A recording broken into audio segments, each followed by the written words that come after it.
On today's episode, I navigate the 4 F's of trauma response: fight, flight, freeze, and fawn. Welcome to the Holistic Life Navigation Podcast. I am your host, Luis Mojica.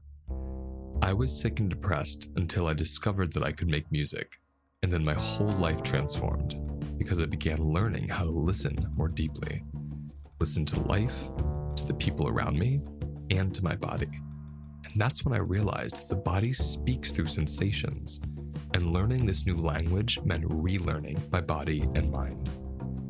I soon healed myself of many chronic conditions, and then began teaching others how to do so as well. Holistic Life Navigation combines nutrition, self-inquiry, and somatic experiencing to help you release stress and trauma just by listening to your own body. This podcast serves as a place to share my experiences, as well as the experiences of many others who have healed and are healing through unique, unorthodox, and unusual ways. Your time to learn begins now.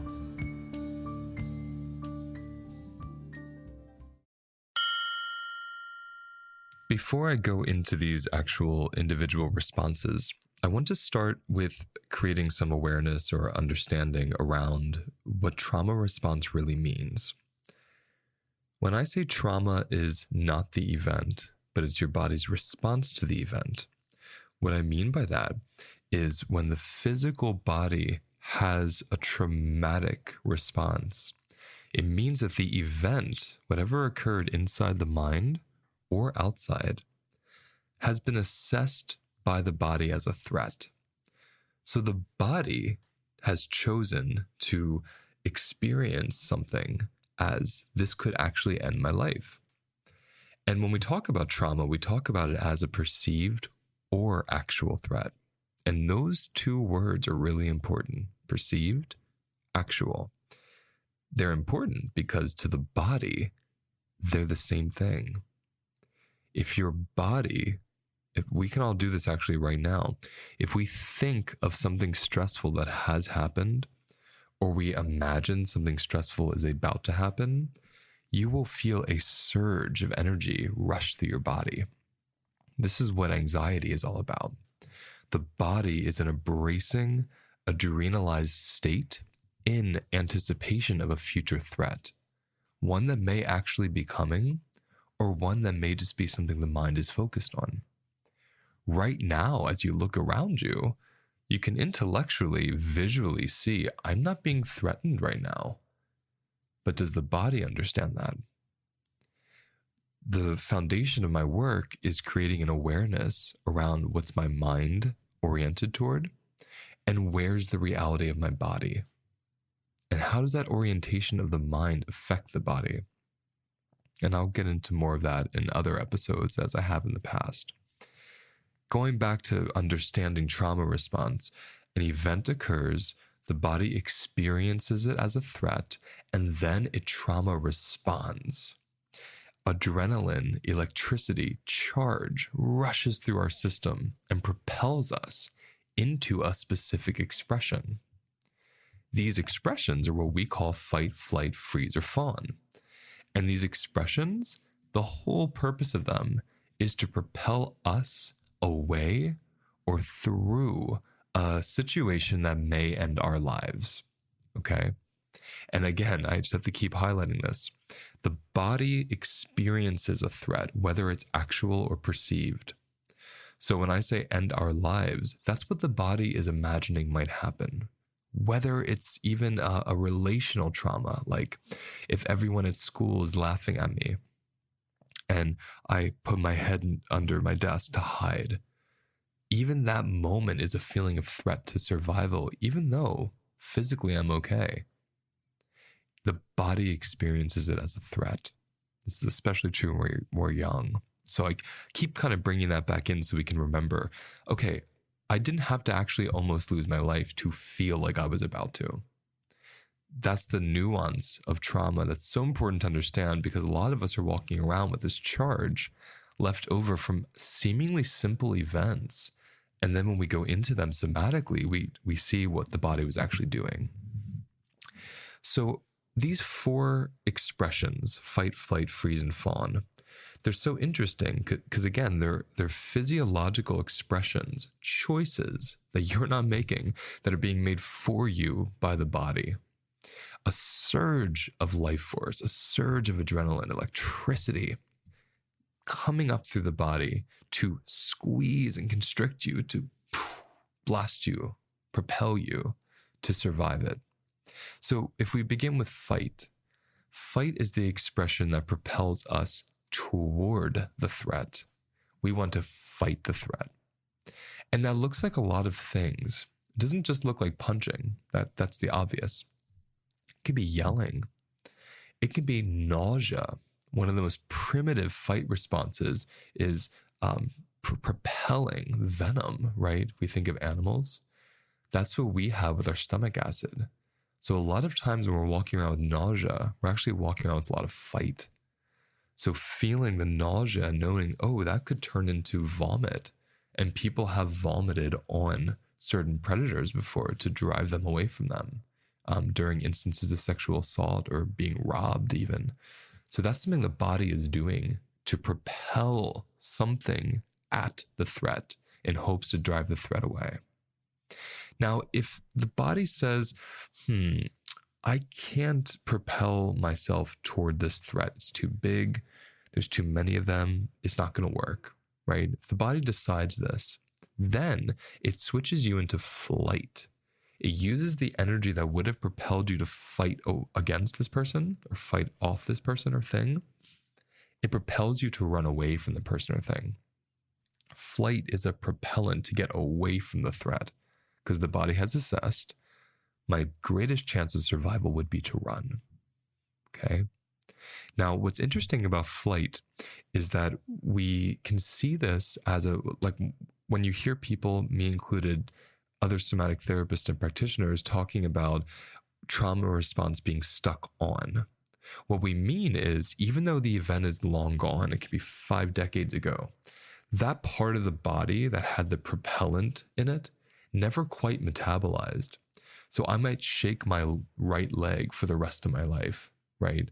Shake it up and down constantly, because that right leg is always waiting for its moment to run, either because it didn't get to, or because it ran, but it never realized it was allowed to stop running. So literal parts of our bodies will remain in a low-level turn-on chronic state of these responses. And one way that looks in our lives as lifestyle and behavior with the flight response is to overdo, to overschedule back to back. So you're endlessly moving, running through life, right? So these are ways that these responses, even though they're not even necessary in the moment, are still active and become the fibers of our being. And then we just see ourselves as that. Oh, that's who I am. Rather, no, that's something my body is doing. Why is it doing that? And then we learn, there's this root trauma perhaps. It never quite left this part of my body. So my legs are still always on the lookout, right? And this is just one example. I mean, it's so nuanced based on personal experiences and individuals and the events themselves. So moving into the fawn response. Fawn response is when we are propelled to socially engage. The body decides, if I can make a relational bond to this threat, chances are I'm going to survive it. And I remember hearing about this growing up. I remember just on the news, things like this person was abducted and they befriended their abductor. And they actually spent weeks living with this person and loving this person and treating this person like a friend so they could gain this person's trust to be let free. And then they would run away and tell the authorities, etc. This is a perfect example of how fawn response comes in to save you in a moment of possible threat. It's a relational trauma response, which makes it so fascinating. I could talk about fawning for hours. And essentially I do. When I look back at all the things I do with fawning, I can never get tired of talking about it because it's so unique and strange. Because there's a relational component. Fight, flight, and freeze. little different, but fawn is relational. It's the body propelling us to actually socially engage and connect to the very thing creating tension in our bodies. It's very strange.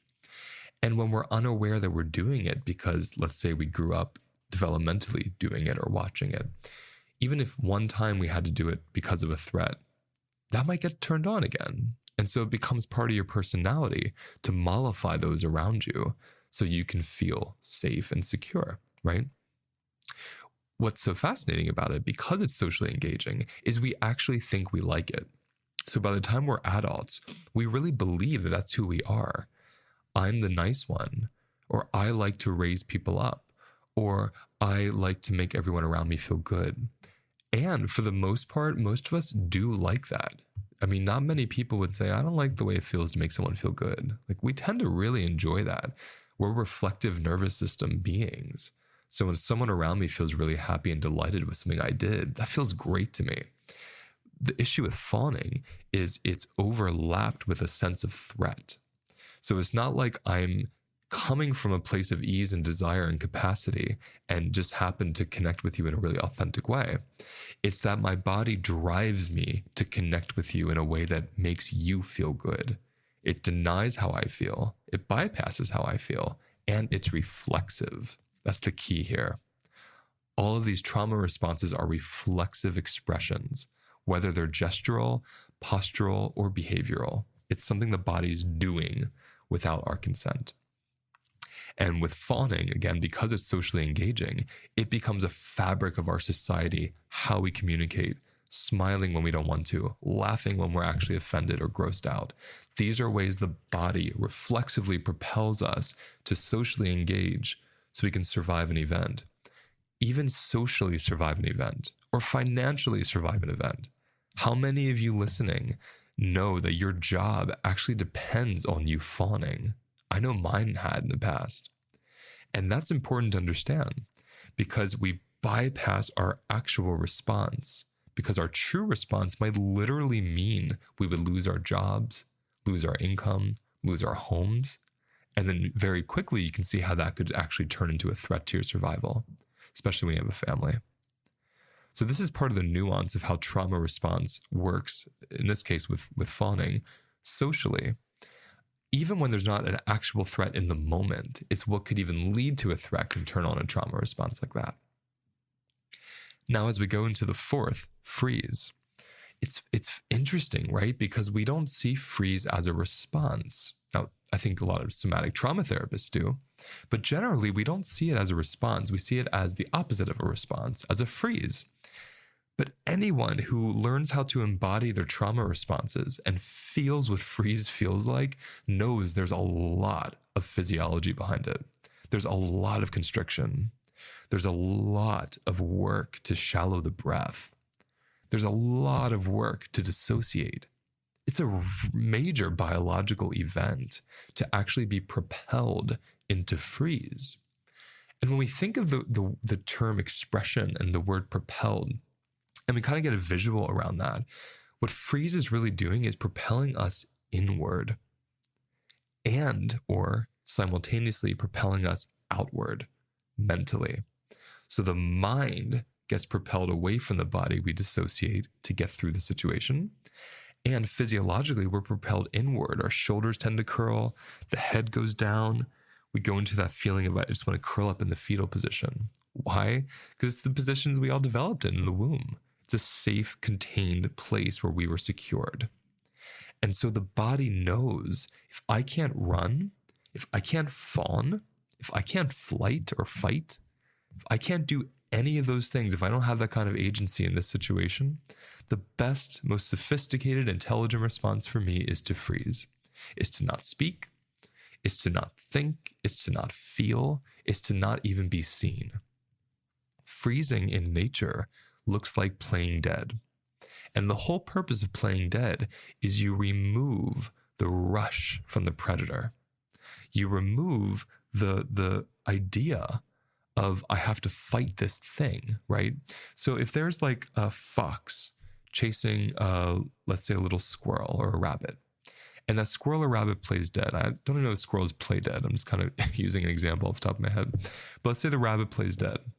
That fox is going to drop its defenses. It's going to say, oh, I don't have to be as aggressive here.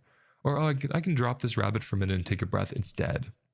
And in that moment, when the fox says, oh, I can let go of my defenses, so the fox's fight response turns off, that's when the rabbit neuroceptively feels in its body, the threat is diminished. It's not trying to kill me. And it springs up and it runs away and it saves itself. That's why we have freeze response. So we can literally mentally leave the situation so we don't have to endure it, which is actually quite a gift, from our bodies. And so the body can go into such a posture and position to just not be noticed or seen. And just like these other three responses, when we're living from that place where it stays turned on, low-level freeze, we're living in a place of biologically not wanting to express, not wanting to feel seen. Expression feels dangerous because in the past it has been. So what I'm doing by giving you these 4 trauma responses and breaking them down a bit is hopefully helping you understand that each and every one of these is, number 1, chosen by your body, number 2, equally sophisticated and important, and number 3, the reason why you're listening to this podcast. We tend societally to shame the fawn and the freeze response because we don't have enough awareness around it. We see fight or flight as someone who has a sense of power, someone who advocates for themselves. And we see freeze and fawn as someone who has bad boundaries, someone who didn't speak up when they should, someone who didn't fight off, so they must have liked it. I mean, these are the things we literally are fed. Maybe you personally have heard this in response to an abuse or something you've been through. It's really important to remember freeze and fawn are just as important to our survival as fight or flight. They're just as primitive. They're just as ancient. They are why we're here as a society, all of us. So these 4 trauma responses, it's helpful to start seeing them as gifts that are given to our bodies, that are encoded from body to body to body, thousands, hundreds of thousands of years, most likely, so we can survive threat, so we can survive as a species, as a culture. And I say that because we tend to look at this as problems. We see these 4 responses as I'm broken. What's wrong with me? Oh, I'm so angry. I'm a bitch. I'm an asshole, right? Or like, oh, I overwork all the time. I self-sabotage all my relationships. No, like, well, yes, on a very surface level, but no, when you go somatic and you go to the depths of it, you really start to notice something in me is moving me. I'm not choosing to hold my breath right now, but I just noticed I was. That's the moment where we're shifting out of identifying with the trauma response and witnessing the trauma response. Until I witness it, it is my unconscious. My body, neck down, is essentially what we call the subconscious. It's under what I know. So what I know is in my mind, my brain, my head. What I don't know might be neck down. Oh my gosh, I just noticed my breath is really shallow. In that moment of noticing, you have made something unconscious conscious via sensation. And this is why I say sensations are like the dust for fingerprints. They literally help us feel the unconscious. Residue, beliefs, fears, memories, meanings, so much in our body that gets held because we're not embodied. So we don't have a real-time, moment-to-moment experience with ourselves sensationally. So usually it has to build to such a place of utter pain or shutdown or illness for us to notice it. But right now, before I close this episode, let's all move into a very short, simple exercise. I've spoken to you about these 4 responses, the fight, flight, freeze, or fawn. Notice right now for you, which one resonates the most. And yes, you can have 3 going on at once. That's a whole other episode. But let's try to notice, if I could just pick one, which one am I in? Am I often in fight Do I often feel agitated and aggressive and just want to push everything away from me and yell? Do I easily go into rage, right? Am I more often in flight? Am I always moving, always working, talking very fast, feeling rushed, panicked? Am I often in fawn? Am I just talking all the time, not even noticing what I'm saying and nodding in hopes to mollify or help someone feel like I like them? Do I agree to things that I don't even want to do and can't even remember agreeing to them or why I would, right? Do I have a bunch of people in my life that say, you are my closest friend, yet I don't feel close to any of them? These are all things that come from fawning. And then there's freeze. Do I have a really hard time completing tasks? Do I literally feel frozen when something overwhelming occurs? Is it hard for me to speak up? Does my body feel very constricted and it even feels heavy to move sometimes? These are some freeze responses of how they feel when they're turned on. So notice which one is yours most often, or right now, which one feels most clear for you. And really notice the sensations in your body that tell you that. You might see an image of yourself in your mind, driving from place to place really quick to get things done, which we're going to call flight right now. You might see that image, but feel the image. How does it feel in your body when you're doing that? How does it feel in your body when you're reflexively nodding? How does it feel when you're quickly moving into road rage or anger or rage at somebody? How does it feel when you can't move forward or you want to speak and you don't or you're unable to? How does that feel physically? If you're able to start feeling these sensations a little bit, you're literally starting to remove yourself from the response. Instead of it driving you and never noticing it, you're actually saying, oh, I notice it, which means there's an I. There's literally an I to notice, which is really powerful. When there's an I to notice, that's when we can now, the I that's noticing can relate to the trauma response. It can relate to this thing moving through us. We can talk to it as if it's another being. And I know this might feel really overwhelming to some of you. Some of you might be saying, I can't feel anything. Or some of you might be saying, I feel it all the time and I don't want to. Or, okay, Luis, I feel it. What does it even mean relating to it? I don't even know what that means, right? These are things I want us to notice. And I'm, lucky enough to have developed a beautiful course. I do it 4 times a year. So you can always sign up for that. And if it's not happening right now when you listen to this, you can get on the wait list and you'll hear about it when it opens again. Because I teach everyone this in the course. And it's something everyone deserves to know. So I thank you so much for listening.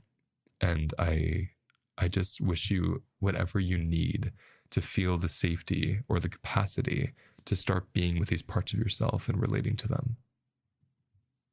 Well, I hope you enjoyed today's episode. My question for you is, where do you feel the episode? Take a breath and just notice. What's your body doing right now? Sit with it. Let it speak to you. And let whatever comes up, come up. And your only job is to listen. For all the wisdom you need is right inside of you. To learn more about my work, you can visit holisticlifenavigation.com and sign up for my mailing list. You'll receive a bi-weekly newsletter with specific monthly topics, free resources, and upcoming events. You can also follow me on Instagram. If you like my podcast, please leave a review and share. Thank you so much for joining me. I'll see you next time.